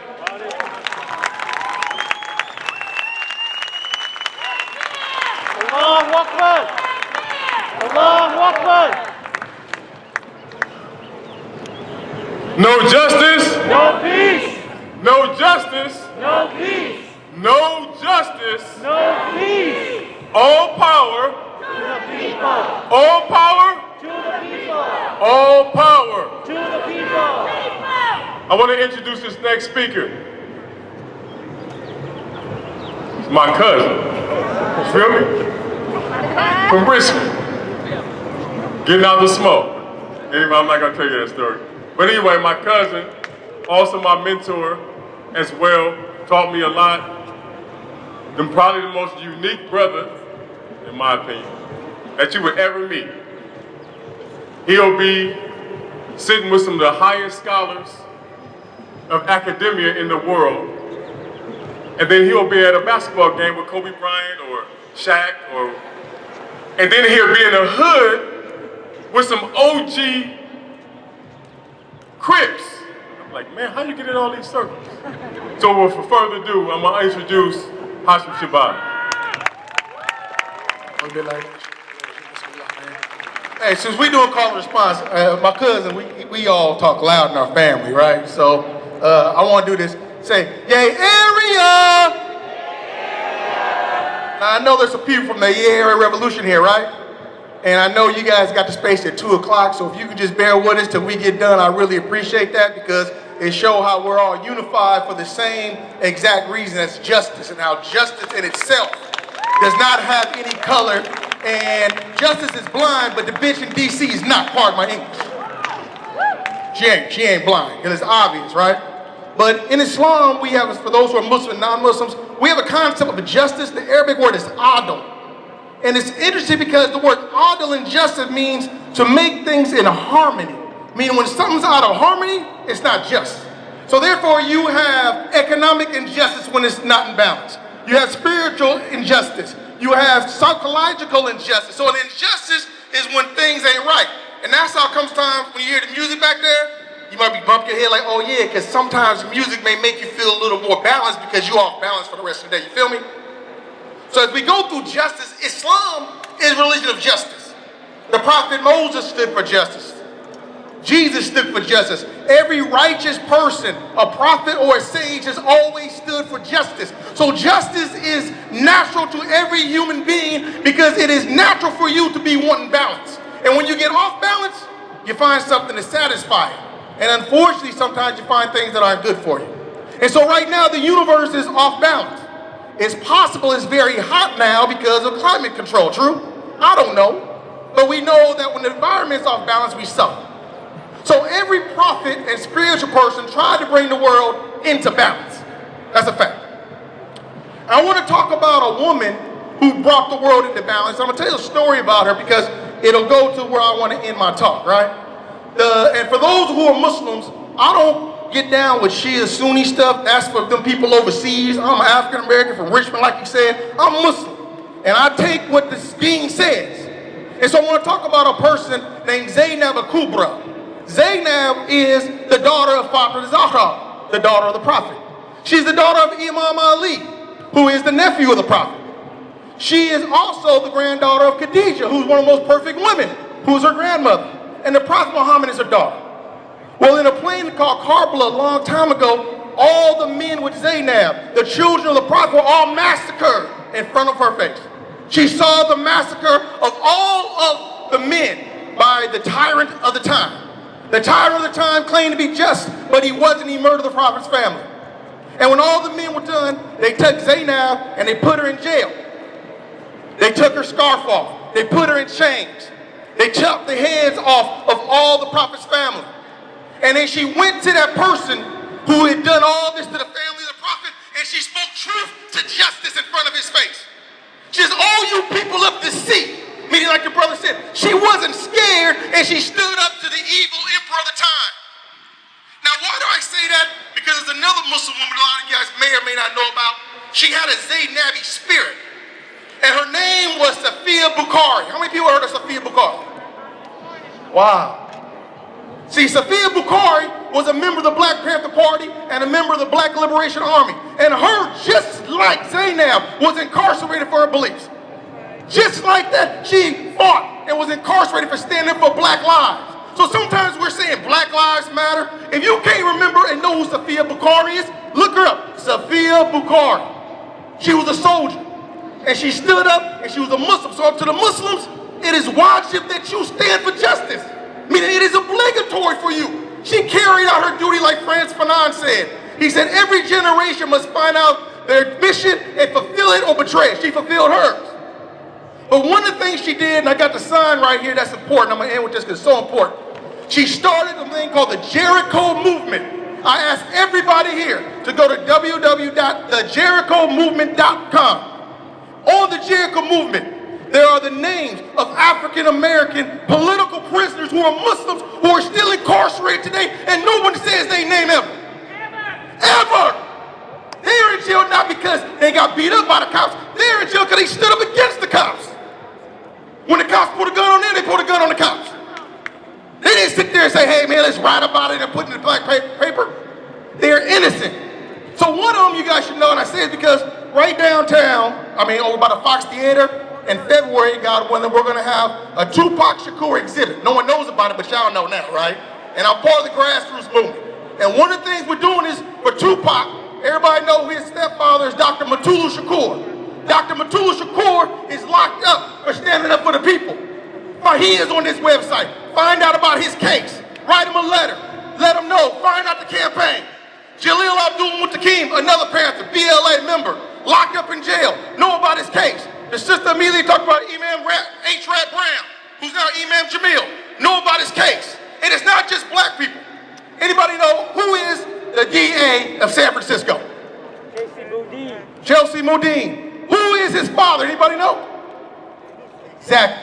His father is a white man by the name of David Gilbert. Look him up. David Gilbert is locked up for 75 years in jail right now for what? For joining the Black Liberation Army and helping black lives. See, I don't believe in all this. Well, you an ally over here, you an ally over here. You either down or you not. I ain't got time to be worried about what your race is. I can't. Because back in the day, I said everything on this. I don't want to cry because I love this woman so much. Yuri Kuchiyama was a Japanese woman who did more work than damn near everybody out here. Remember Yuri? She put in work. All of these people back in the 60s did not get caught up on who's who. They worked together for justice. And you, as Muslims, standing for justice. And if you're not Muslims, work with us for justice. We must always think and put justice first. And when you look and remember, Tupac Shakur, when I think they was bumping his music go the other day and everything, Tupac and his music come back, everything he said ain't nothing changed, has it? Listen to a Tupac song and watch the news. And then ask yourself this deep question. Why is it that everybody want to talk about Jay-Z and Beyonce, but nobody want to talk about Tupac Shakur? Assalamu alaikum.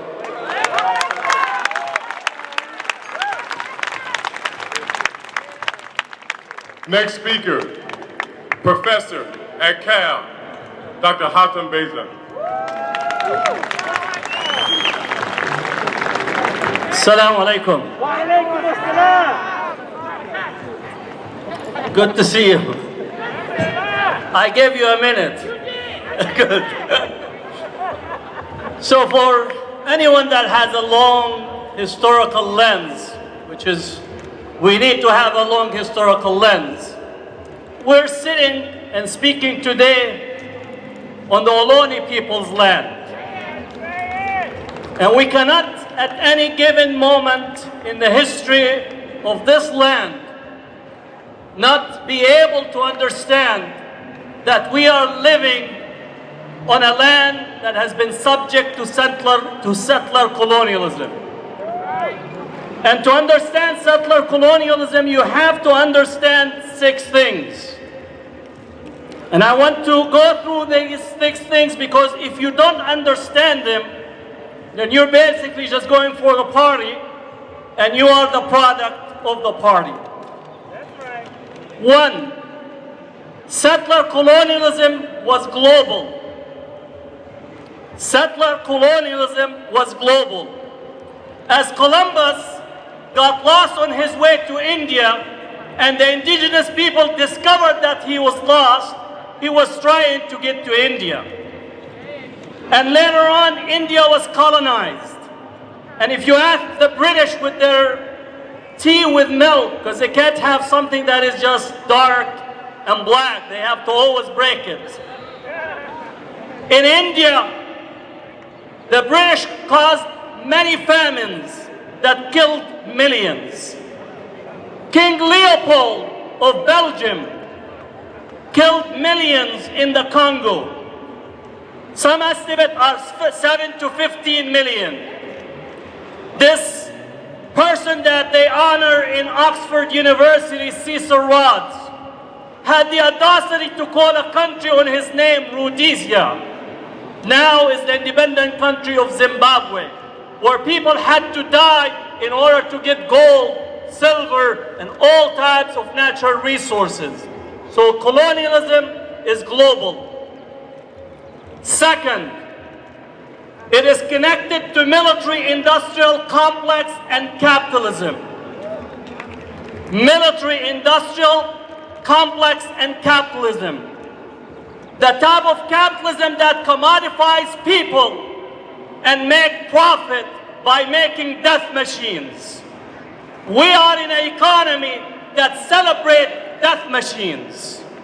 If you don't believe me, how many of you play video games? You actually glorify killing people as part of entertainment. So you're subconsciously already programmed into a military-industrial complex. Capitalism also was connected. Now, when we speak about colonialism and settler colonialism, there are many people that think it's way in the past. It's not in the past, it's today. Now, I'm going to give you an example of France. France controls 14 African countries that are part of what's called the Francophone countries. By law and by agreement, they have to deposit their money in the French treasury.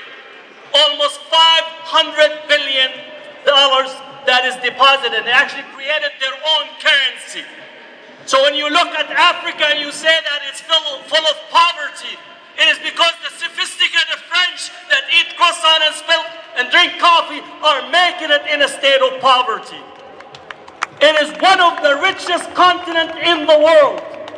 But we have to steal and rob and destroy it in order for us to get chocolate pieces that are $16. You take a picture next to it. That is military-industrial complex connected to capitalism. 3, genocide. Multiple genocides. They tell you you're looting stores. Well, you're actually a novice in looting. If you're looting shoes, you're a novice. These cats, they actually pillage and loot whole countries. You take Iraq, I take Zimbabwe, you take Syria, I'll take South Africa, you take Libya, I'll take El Salvador. And they get into a country club to determine who actually loots which country. You need to understand this. Before they invaded Iraq, they had gatherings in Washington to determine who will get which contract. Multiple genocides. And the genocide of your mental framework.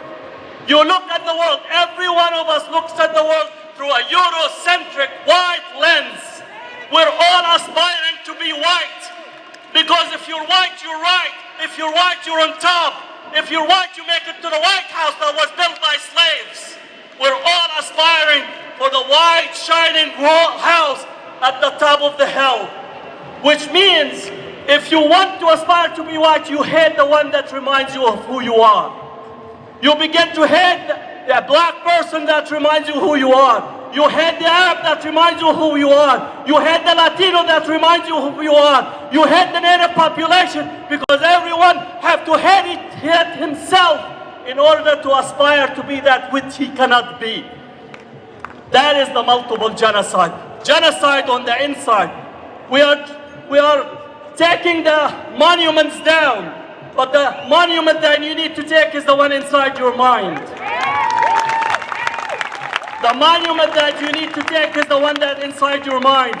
So, Stephen Biko said the most dangerous weapon in the hand of the oppressor is the mind of the oppressed.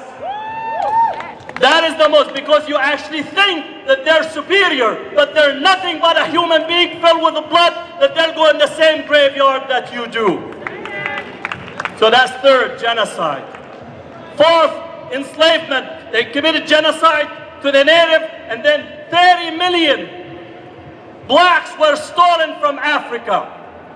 Don't ever let anyone not remind you and remember that black people in this country came from Africa in the hulls of ships. And we still have not apologized for it, and we have not paid a penny in reparation. We are still making money from the black enslavement. You ask me why and how? The prison industrial complex is the new hulls of ships. The state of California built 23 new prisons, only one you see. We run 2 educational systems, the prison industrial complex prison education system, and then the university. And every part of the prison makes money. Don't ever, ever, ever let anyone tell you that poor people don't make you money. We actually suck the blood out of poor people in order to make money. It's such a system, so structured. Prisons, entertainment industry, public housing, welfare system, and so on. You don't believe me? If you want public housing, the government should give you free house, not actually give the money to a person who owns the house and for the next 30, 40, 50, 60 years make money out of your poverty. That's our structure. That's fourth. That's fourth. Fifth, racism, which I separate from enslavement, because racism is about demographics. You have to split people up. And they're so good at it that they actually stalk white, working, and poor class to go against Latino and blacks in this country and others to tell them that you need to get your portion. They commodify each people and divide and conquer, divide and rule. So that is the racism that still functions. The last 6th point, which is very, very important, imperial religion, imperial Christianity. And I don't leave other religions because some other religions try to tell you that God wants you to be patient. Yes, I want to be patient in resistance. I want to be patient in struggle. I want to be patient in changing the system that we are in. Imperial Christianity was the handmaiden to the settler colonialism. Imperial Christianity was the handmaiden to settler colonialism. And they have it right now as the success theology, that God wants you to be successful by stepping on another human being. Let me tell you something. I'm a scholar of theology, and anyone tried to sell you a whole bunch of bull on trying to tell you there is a success theology. The only success theology is that there is no God in this world except God, and anyone that actually puts you in a state of slavery, takes you to genocide, commodify you as a human being, build prison rather than educate you, try to kill you while you're walking on the street, while you're driving, that is not a God that you want to actually, or a theology that you want to believe in. You want to actually believe in a liberation theology, a God that says, I have prohibited oppression of myself, and I prohibit oppression on all of you. Wherever there is oppression, you need to challenge oppression by any means necessary. And I'll tell you, God is on your side because He is the all-just. So we need to be assured that when we don't eat this theology of imperialism, theology that thinks that selling weapons of mass destruction, that F-16, that the tanks, that the military-industrial complex have anything to do with theology or have anything to do with religion. This is very important because it gets sold to the poor, that this is what they need to focus on, and they need to be patient. God will free you. God will free you while you're freeing yourself, and that's what you need to practice, a theology of liberation, and that's what's the meaning of La ilaha illallah. There is no God except God, meaning you liberate yourself of every aspect of oppression. Thank you.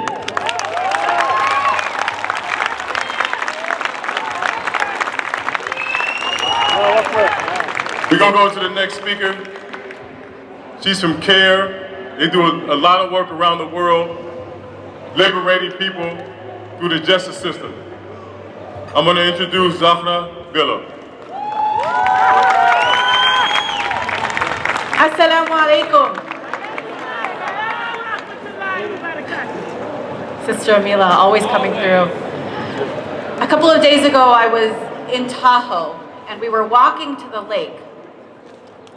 And I saw a police car pull over another car. I thought, uh-oh, I'm here.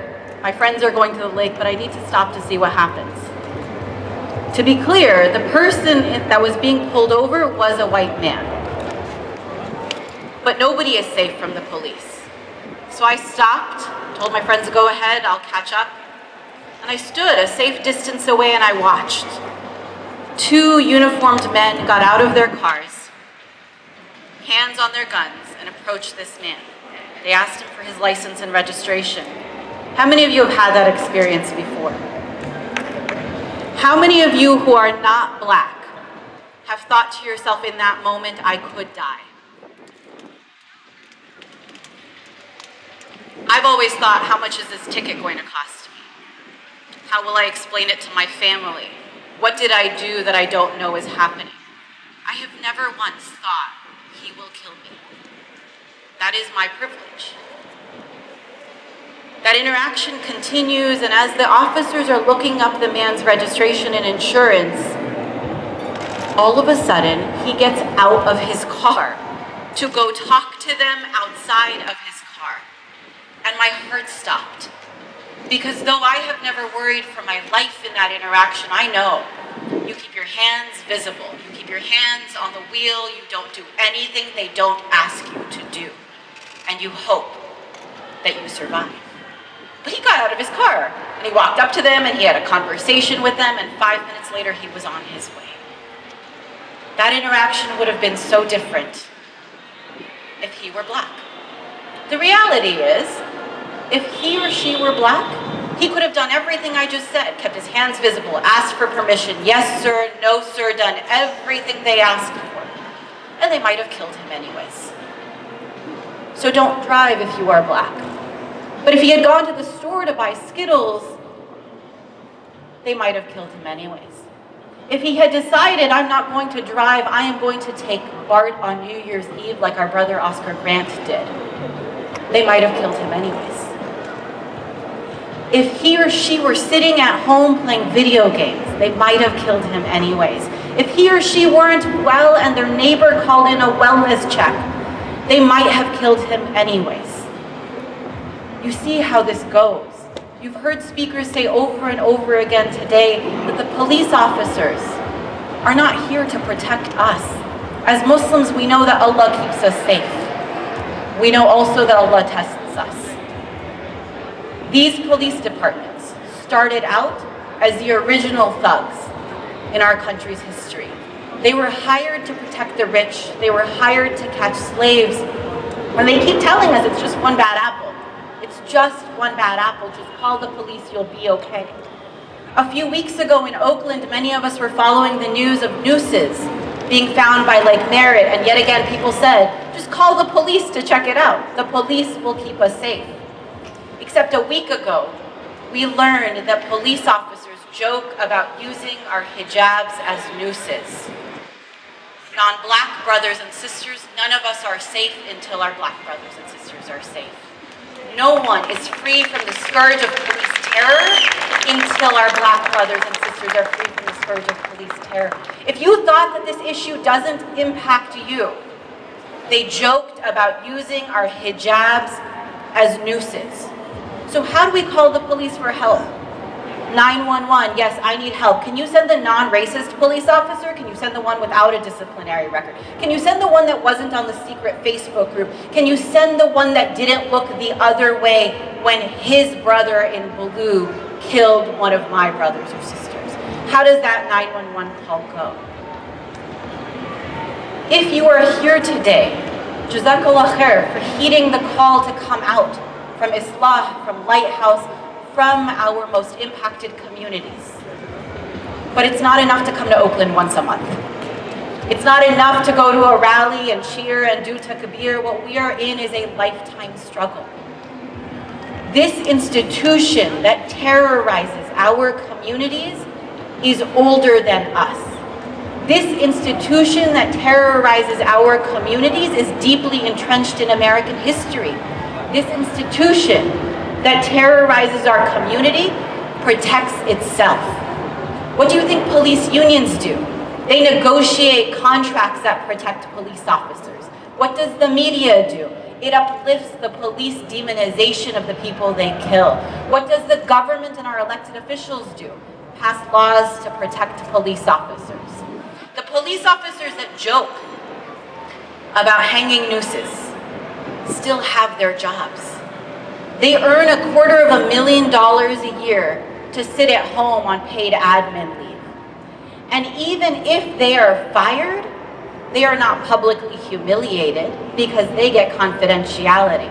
So the next department hires them, and the next department hires them. And when they retire, they collect more pension than most of us can dream of. And so if you are here today, keep coming out. But I need you to think of a couple of practical things. The first is the next time you see the pigs pull someone over, you stop. And you watch. And you record, because who watches them? We watch them. Who keeps us safe? We keep us safe. Do not be the person that wakes up the next morning and says, oh my God, they killed him and I drove by. Stop. It is not fun, it is not comfortable, it is not easy, but neither is being black in America. If you are not black and you are uncomfortable, good, sit with it. Lean into it. This is what this moment calls for. So the next time you see someone being pulled over, you stop and you watch and you record and you tell the next person that you did that. The next time you want to call the police because there's noise in your neighborhood, because you want security at your mosque or event, because you think someone needs help, do not call the police. They are the ones who bring the guns to the scene. They are the ones who bring the violence to the scene. And you do not want to be the person who wakes up the next day and says, I was just trying to do the right thing. It is not currently the right thing to call the police in America. We keep us safe. And then, don't just turn out to Oakland once a month and think you did your part. Don't just turn out to the rally once a month and think you did your part. 40, 50, and 60% of our city budgets. If you can hear me, say yeah. If you can hear me, say yeah. I want to let everybody know that after this event is finished, that we stand in solidarity.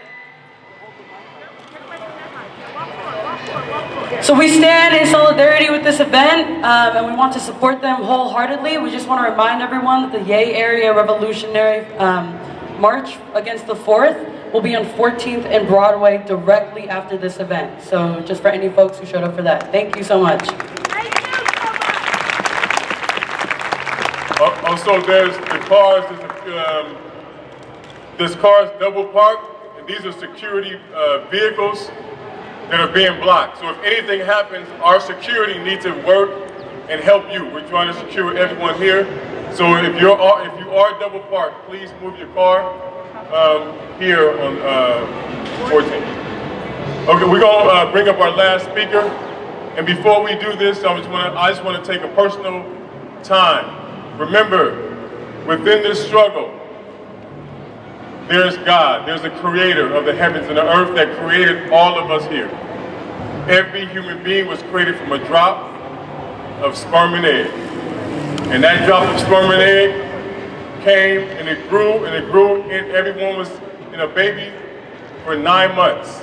And everybody came out as a human being.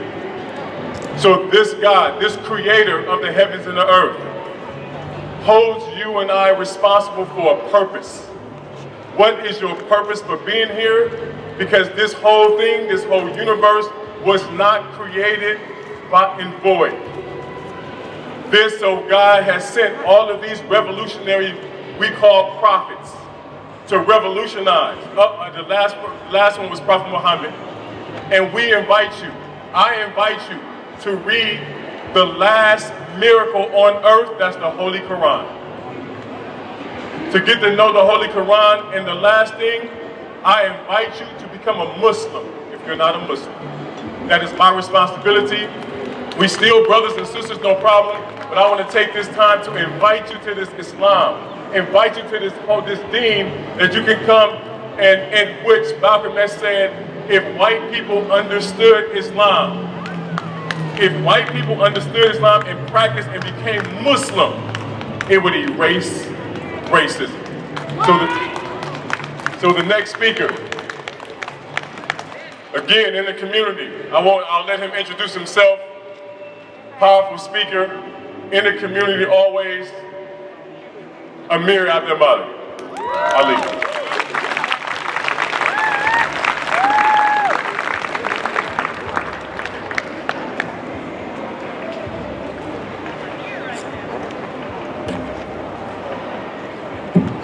أعوذ بالله من الشيطان الرجيم بسم الله الرحمن الرحيم أشهد أن لا إله إلا الله وأشهد أن محمدا عبده ورسوله.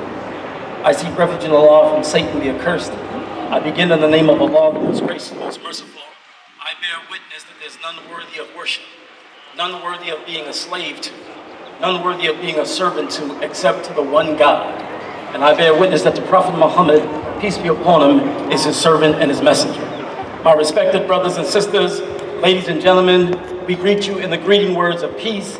Assalamu alaikum, peace be upon you. Brothers and sisters, when an eagle is hunting and comes upon a snake, the eagle comes down and puts one claw at the head of the snake and the other claw on the body, and the eagle immediately takes off. Because the eagle knows that the home court of the snake is the ground, but the home court of the eagle is the sky. And so when the eagle takes the snake up into the sky, it will even drop it to disorient it and then catch it again, because that is the home court of the eagle. As Muslims, we are spiritual warriors, and our home court is the spiritual realm. The realm of our enemies is only this world. That's all. But once you understand that another power is beyond this world and greater than this world, then you can master anything you have to deal with in this world. When that Palestinian boy of 12 years old gets in front of a tank with a rock and he's facing an M1 tank, he knows that that rock cannot destroy that tank. But what he also knows is there's a power beyond that tank that is greater than that tank that he has plugged into. As Muslims, as spiritual warriors, we plug into the spiritual realm. And so when we deal with these imperialists and white supremacists, that's who they are. But Allah takes their identity to a root. Allah teaches us in the Quran that when someone is establishing injustice, when someone is establishing oppression, they are actually the friends of Satan. That's who they are, the friends of Satan.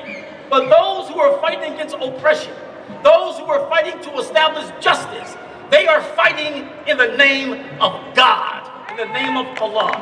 And so this battle is an age-old battle between good versus evil. Good versus evil. Our enemies. Matter of fact, if you look at the KKK, what is the title of their highest level? Their highest level, Imperial Wizard, right? A wizard is someone involved in the occult.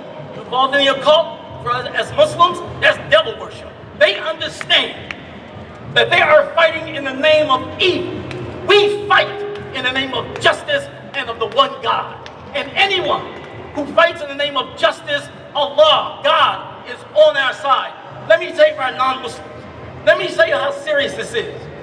This is so serious that as Muslims, if there are a group of people who are being oppressed and they are atheists, they are atheists. They don't believe in God. If they're being oppressed as Muslims, if we have the ability to help them, we are obligated to help them because they're being oppressed. This is true. If there are two groups of people and one is being oppressed, and the ones who are being oppressed are not Muslims, and the ones who are oppressing them are Muslims, Allah is on the side of the non-Muslims. That's how serious oppression is. And so as spiritual warriors, and sometimes our non-Muslim friends will think that Islam is so backward. That's what TV told you. But some of you won't support us because we're doing it in the name of God. And you don't want us to do it in the name of God because you might believe in secularism. But check this out. It doesn't matter if we are fighting against oppression, if we're fighting against colonialism, fighting for self-determination, then you by principle must support us. And if you won't support us because we don't think like you, that means you have a colonial mentality. Understand that. If you won't support us because we don't think like you, your perspective is colonial. Because again, you must learn from the Islamic example. No matter who is oppressed, no matter what they believe, if they're oppressed, we must help them. Now, brothers and sisters, Imam Abu Qadir said earlier, for the spiritual warriors, our revolutionary leaders, for the spiritual warriors, are the prophets. They are the original revolutionaries. Jesus, peace be upon him. The Prophet Muhammad, peace be upon him. Moses, Abraham, peace be upon them. They are the original revolutionaries because they went to the powers that be. They went to the kings. When kings wanted people to bow down to them, the prophets went to the people and said, don't bow down to the king, bow down to the King of Kings. And the kings understood if the people don't see them as God, they will not be able to control the people. So the main class of people who the kings hated were the prophets. And the prophet, peace be upon them, always stood for the good. As Muslims, we are followers of all of the prophets, not just one. We follow all of the prophets. And just like there are pharaonic powers today, imperial powers today, there are also people who follow the prophets, and that's who we are. Let me end with this. No illusions. No illusions. The problems that we are facing cannot be solved by voting.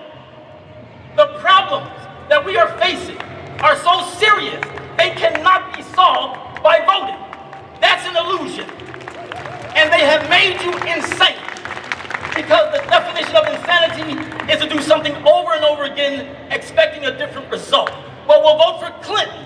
That'll be good. Well, we'll vote for Bush. That'll be good. Well, we'll vote for Obama. We'll vote for Trump, Biden, expecting a different result. You have been made insane. Biden is not your savior. Biden is nothing but Donald Trump who smiles in your face. That's all that is. The voting apparatus is totally taken over by the corrupt rich. Those of you who voted for Hillary 4 years ago, your vote meant nothing. Your vote meant the same as somebody who didn't vote. The type of problems that we're dealing with cannot be solved by voting. Now, rallies are not going to get them to give in to our demands, but we should still have rallies. Marches are not going to get them to give in to our demands, but we should still have marches. Teachings are not going to get them to give in to our demands. Voting is not going to get them to give in to our demands, but we should still not vote, but we should still have teachings. We should still have teachings. Now, we are building for something big. We are building for something huge. What are we building for? We are building to the point, or should be building to the point, where we will shut down the Bay Area. Shut it down. Shut down the bridges. Shut down the transportation system. Shut down the freeway. San Francisco is a money center. Silicon Valley is a money center. We shut this bad boy down and they will give in to our demands. But we gotta shut it down. We have to get to a point to where it's got to be shut down. We've got to. So all these things that we're doing, we should have in our minds that it's leading up to something big. It's leading up to something huge. I'll end with this. This is Oakland. No Uncle Tom's here.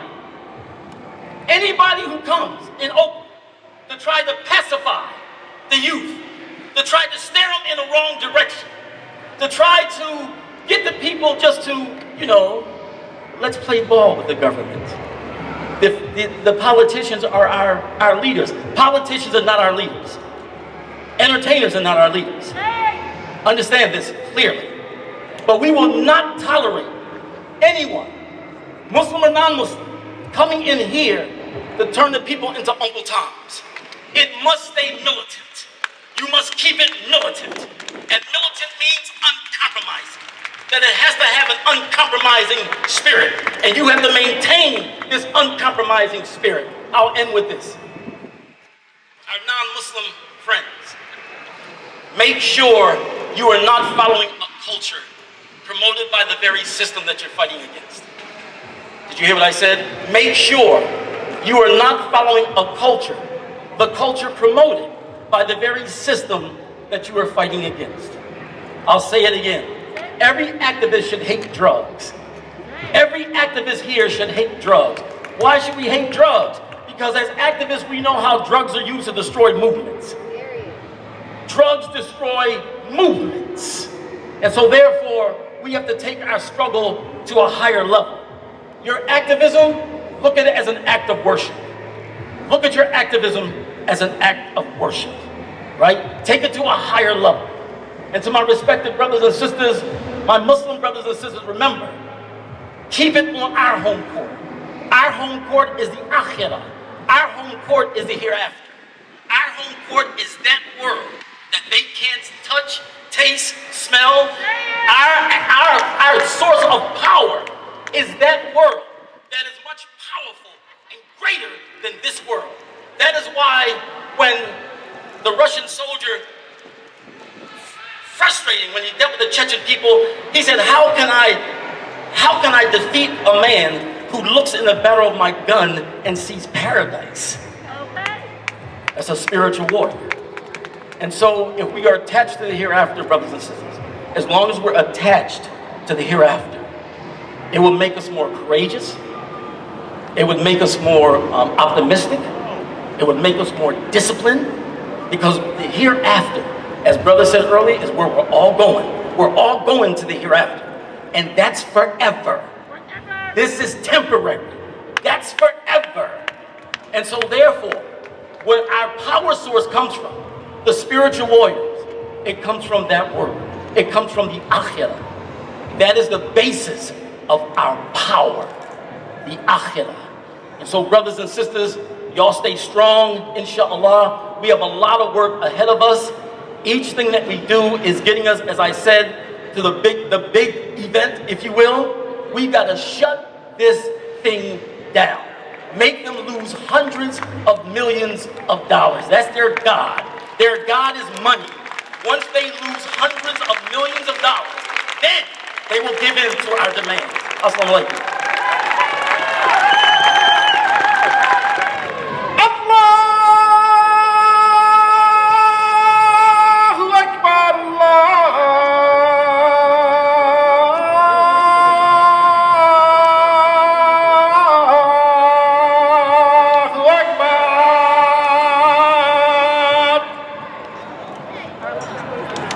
أشهد أن لا إله إلا الله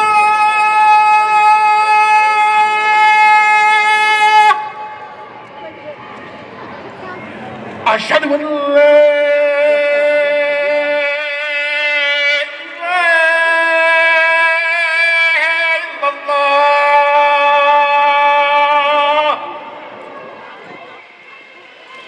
أشهد أن محمدا رسول الله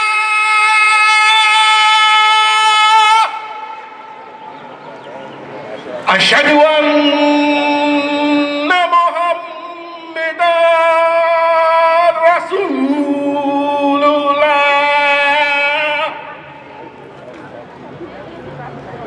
حي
أكبر.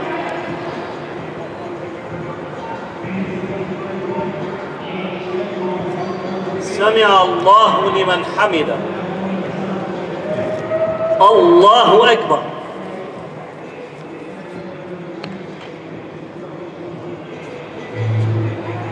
الله أكبر. الله أكبر.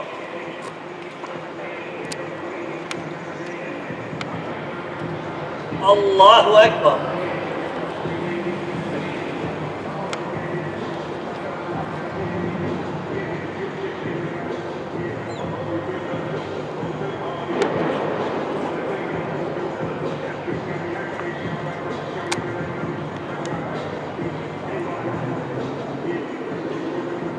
الله أكبر. سمع الله لمن حمده. الله أكبر.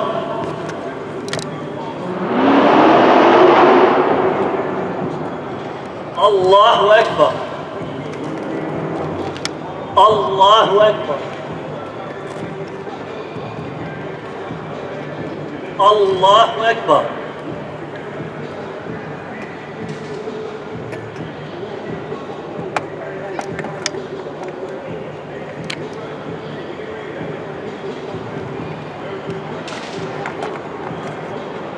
الله أكبر.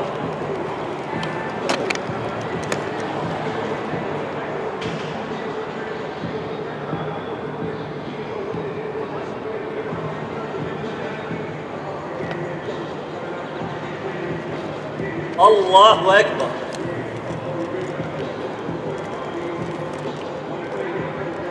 سمع الله لمن حمده.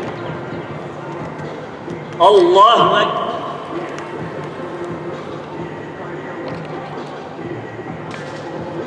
الله أكبر. الله أكبر.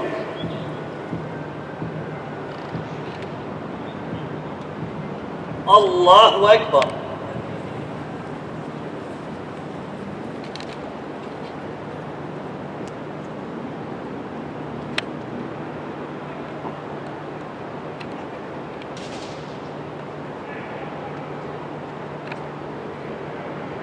الله أكبر.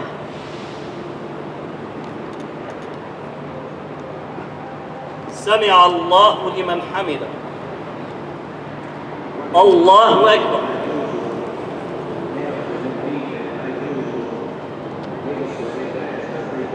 الله أكبر. الله أكبر.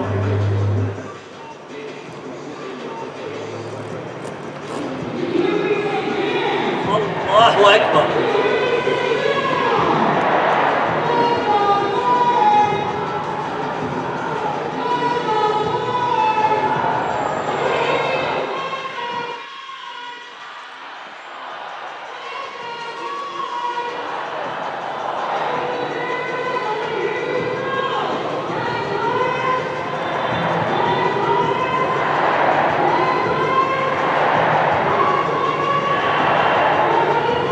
السلام عليكم ورحمة الله. السلام عليكم ورحمة الله.